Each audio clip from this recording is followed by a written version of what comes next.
COVID-19 pandemic. But as schools reopen, several schools in Nyando remain in limbo as they have since flooded owing to backflow from Lake Victoria. Our reporter Kevin Ogutu from Kisumu with more details on the same. Thank you so much for having me once again. We are still at Ombaka Mixed Secondary School. This is actually the primary school grounds, but they're using it right now. We have at the background the tents that are being used as classrooms and also as staff room. A lot of questions arose from the earlier interview we had with the school principal, Mr. Mumanyi, earlier on in this particular bulletin. And I'm glad to have the area member of parliament, Nyando Okello, here with us. Remember, the education minister, Professor George Magoha, said candidly that there is no country in the world that constructed the required number of classrooms because of this particular pandemic, so as to ensure that the social distancing rule. This means that now he was throwing this particular assignment or problem right into the hands of the head teachers and principals, who are required to be creative and to look for ways of solving the issues that will come with the full reopening of the schools. So I'm here with the area member of parliament. The education remains largely a national government function, but the CDF has been critical in ensuring there is infrastructure. We are here in Nyando constituency, and you being the member of parliament, a number of issues have come up, especially with regards to the schools that have been submerged because courtesy of the backflow of water from Lake Victoria. Let's start with the kind of contribution your office has had ever since this problem started. Well, I thank you for the opportunity. This is the first day of the reopening of schools. I'm glad that the short visit that I've done across the constituency, and this is going to be my 6th place, children are reporting back to school. A few are still missing, maybe for a reason or the other, but we are hopeful that the 100%, as is espoused by the government policy, will be met in due course. This is one of those schools that have been heavily affected by the upsurge of Lake Victoria, which has claimed lots of parcels of land, including those of schools.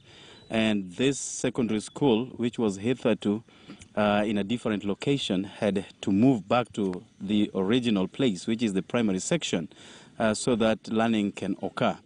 I mobilized the communities, I mobilized the school's administration, together with the Ministry of Education, so that we could have these makeshift classrooms. We are in the process, together with the Ministry of Education, courtesy of a question I raised before the floor of the House, a few days pending closure of Parliament, about what the government was going to do in order to assist our children not to stay home forever.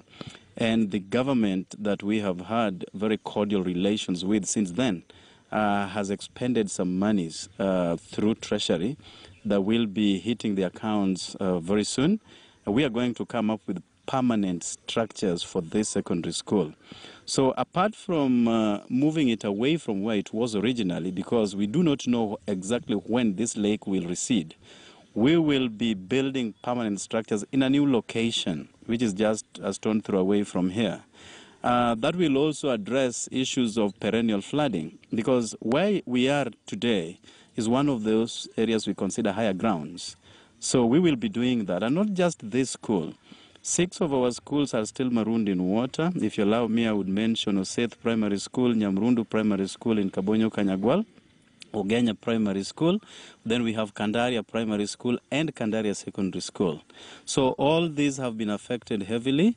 In fact, one of our schools, which is Odienya Primary School, will be hosting 2 more schools, Oseth and Nyamrundu. So you can imagine the overstretching of the little available resources in these schools. But we have come up with a mitigation that will address the plight of all children.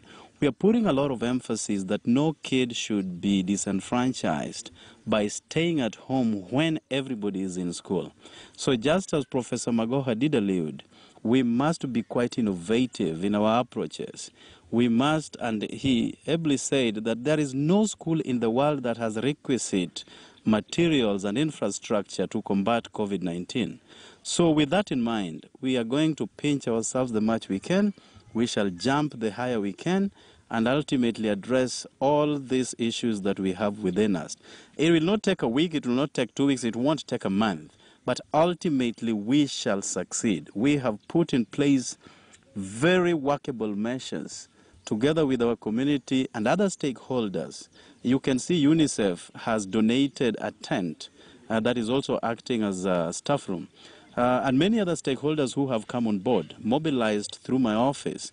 So we will get there, we will succeed. But it is also important to underscore that the 2020-2021 budgetary allocation under CDF has not been sent even a coin. Of course, I know the government is having it rough, courtesy of COVID-19, which then affected our revenue streams, which ultimately affects taxation. So the government doesn't have money, and we sympathize with them. But as soon as monies will start trickling in, real changes will be employed within this constituency. Well, this is a question that has been asked before. Why did it take us this long? It was very clear from last year that the Lake Victoria waters was not going to recede anytime soon. In terms of putting up, in terms of planning, don't you think we need to be faulted for being in the situation where we are at this particular time? Well, you know, many things tend to occur in this country at the last minute. Even when government puts in place certain regulations and policies and plans and measures in place, they tend to be executed towards the tail end of the process. And when our children were stuck at home, thanks to COVID-19, we did not have anything much to do for our schools because they were not there anyway.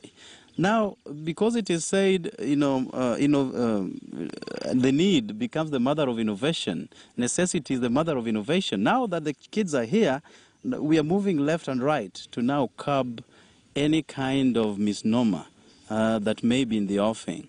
But I think we are not badly off because all the children are in school, including those that are sharing one school under 3. So we are not badly off. The government's agenda also takes time to be implemented. When proposals are advanced, we do not expect everything to be addressed within that shortest period of time. But it is a policy of government that has to be executed no matter who is in that office. So Professor Magoha has put in place remedial measures to combat the menace that we have. These are issues that will be ultimately addressed however long they will take and whoever else will occupy the office that he is in. But I want to say that my office under the CDF and that of the constituency is in very close contact with the Ministry of Education and other stakeholders so that whatever we have put in place to be addressed will be addressed. Well, before I let you go, Mheshimiwa, I want the viewers, especially from Nyando constituency who are watching this, to take something home. With regards to the schools that are already flooded, are you saying that the only other available option, a long-term solution to this, is to permanently locate them to higher grounds? Definitely, definitely, and that is what we have already in place. We cannot say with exactitude when the lake will go back to its original course. It may take a year, it may take 2 years, but it has affected lives, it has brought down homes, it has migrated families, and it has distorted their revenue streams as well. So because of this in mind, we intend to have our schools be permanently relocated to higher grounds. It will be a remiss for the government not to put emphasis on permanent solution to problems bedeviling us. And that is why, in collaboration with our communities, we have identified land, some of which have been bought by the communities themselves, courtesy of fundraisings and stuff. And they now have permanent places where the schools will relocate. Even when it will rain whatever volume, we are sure with these measures that we have in place, not a single person will migrate from those schools. Okay. It is also important to note that the perennial flooding, apart from the lake that is bulging out, we are also addressing the River Nyando flood menace.